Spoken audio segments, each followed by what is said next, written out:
Greetings, YouTubians, and welcome back to Wayne Sharp World, where today I have a knife to give you guys a full review of that you just saw rather recently on the channel where I did an unboxing of it. I unboxed this one, I've had this one, and I've enjoyed this knife so much. I wanted to get the full review out as opposed to what I had originally suggested of just doing a long-term review, because I think this knife is worth knowing everything about. And what we have here is the Vosteed Valkyrie. Now, before I go any further into this review, I'd like to thank you guys for tuning in today. If you like what you see, please do me a huge favor, hit that subscribe button, follow along, and I will continue to bring you the content. Now, let's take a look at some overall specs on this knife right here.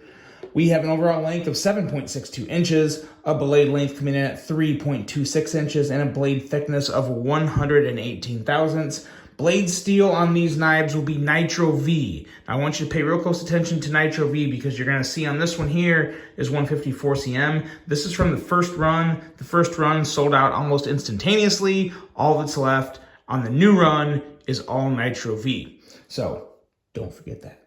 Blade style is sheep's foot or Wharncliffe with both the flat grinds, a handle length coming in at 4.36 inches, and a handle thickness at a rather comfortable 527 thousandths, which is kind of thick for such a narrow handle, but it really works. We'll talk more about that when we get to ergos. Handle material, we have options of black micarta, gray G10. I believe there's also black G10 options, I'm pretty sure. So yeah, micarta or G10. Locking mechanism, as you can see, that is definitely the button lock, but more important to know, it's the Trek lock, which I am an absolute sucker for the Trek lock. The Trek lock, in my opinion, is the best type of button lock. I love it. We'll talk more about that as well and why I love it.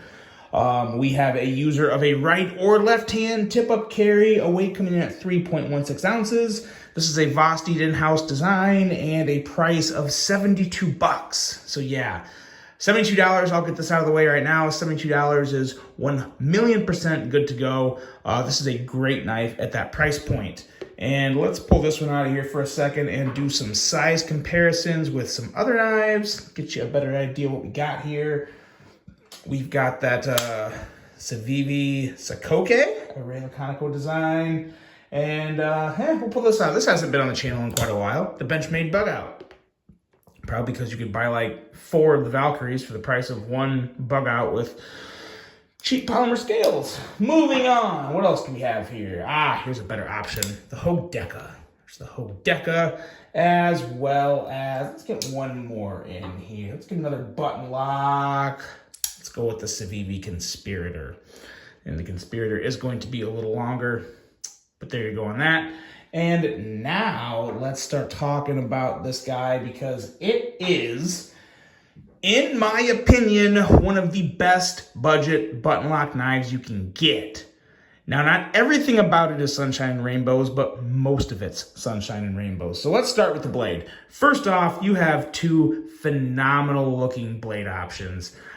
This Wharncliffe is so sexy. And this Wharncliffe is just boss. I really don't think I've seen a knife model with 2 different blade options to where I am really torn between both of them. I honestly do think I like the Wharncliffe a little better, but I've actually carried this one a lot recently because I just got it and I wanted to check it out with the new, it had a little thicker handle and stuff like that going on with it. So you really can't go wrong. I mean, both of them are, in my opinion, phenomenal blade designs.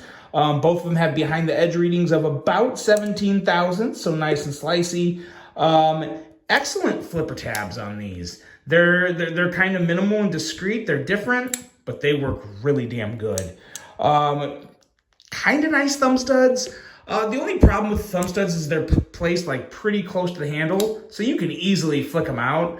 It's just one of those things to where you really have to, you're pushing more towards the top of the thumb stud than you are like getting fully behind the thumb stud. And you can still middle finger flick it pretty easily. You just have to, again, you have to be aware that that thumb stud is very close to the handle. So it takes a little getting used to, but still a very, very high level of fidget factor on these guys with the thumb studs and the flippers. And most importantly, perfect jimping everywhere on both of these. I mean, the top of the blades both have basically the same design.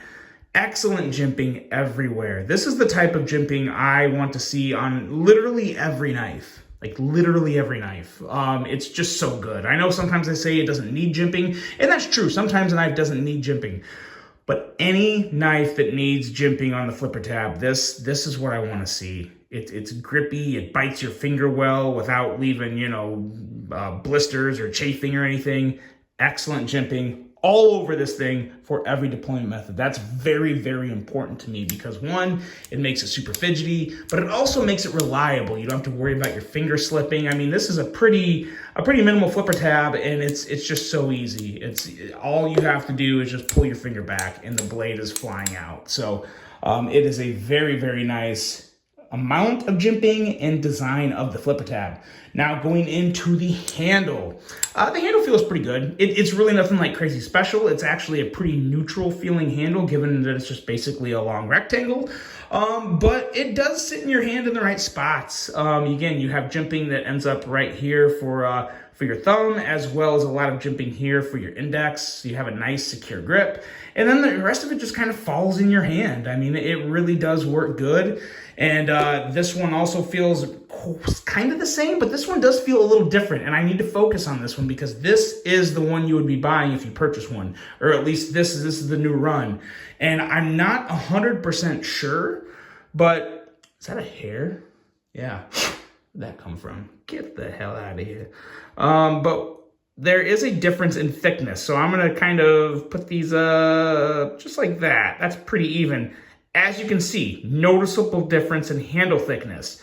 I do think that's a good thing. I definitely prefer the thicker handle just because of how narrow and slim the handle is. That little bit of thickness really does make a significant difference in my opinion. Now keep in mind, this is the micarta version. I would like to think that the G10 versions are this thick, but I don't know that for sure. I'm not sure. The G10 versions could be slim like this one. And if that's the case, like I said, it's still not really a problem. I just do like that extra little bit of thickness. And that total thickness, again, being 527 thousandths. And I also really love the pocket clip changes on this guy. Checking out just the pocket clip. There's a lot more clearance in the clip, and they're still both fully recessed. Again, this is what you'd be getting. And yeah, I really like that extra bit of height on the clip there.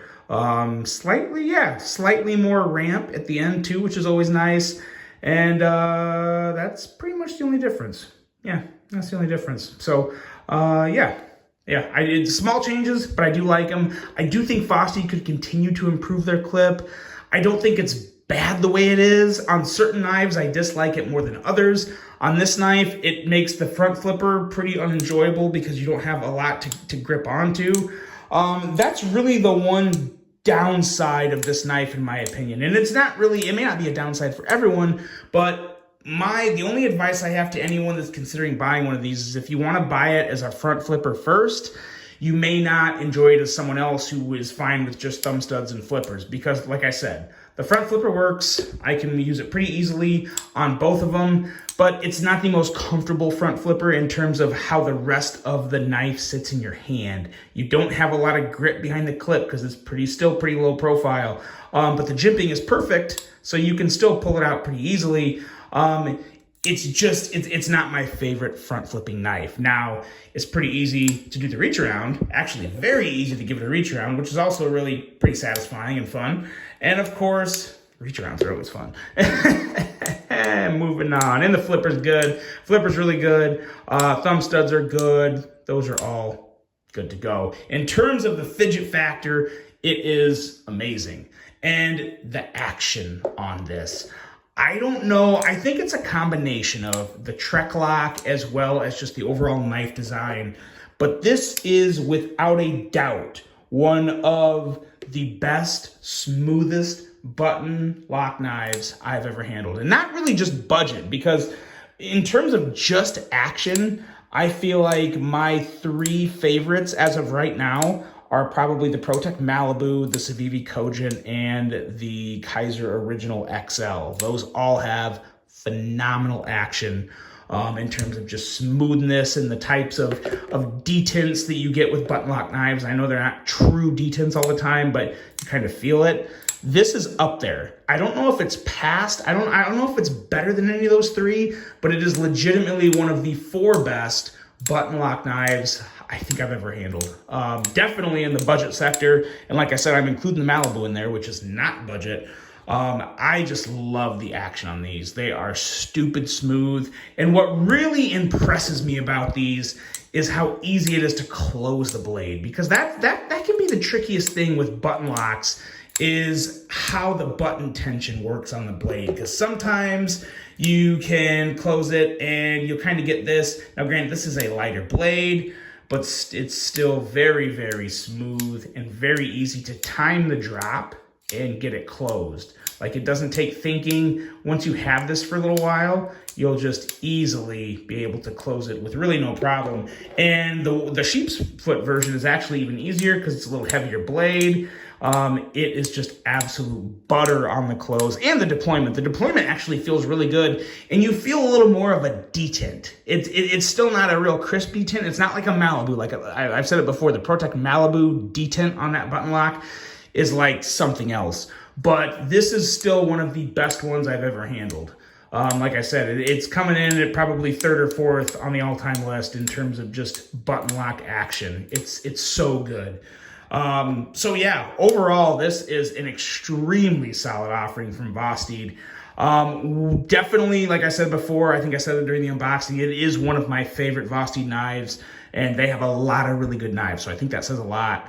But this is just a fantastic EDC, and it's at a good size for a lot of people, and it's finally stinking in stock. So if you want to pick one up, there's links below. You really, like I said, it's so hard to pick one because both of the blade shapes are just absolutely on point. This is really, really, I love the options you have with this knife. It's the complete package. You got excellent action, good material, solid price, killer action, if I haven't said it 5 times already. But that's it, guys. That is the Vosteed Valkyrie, the official full review. I waited so long to bring this to you. I'm happy I could finally do it. Let me know what you think of this. I really hope you guys enjoyed this one. Hope you have a great rest of your day. And until the next one, I'm out.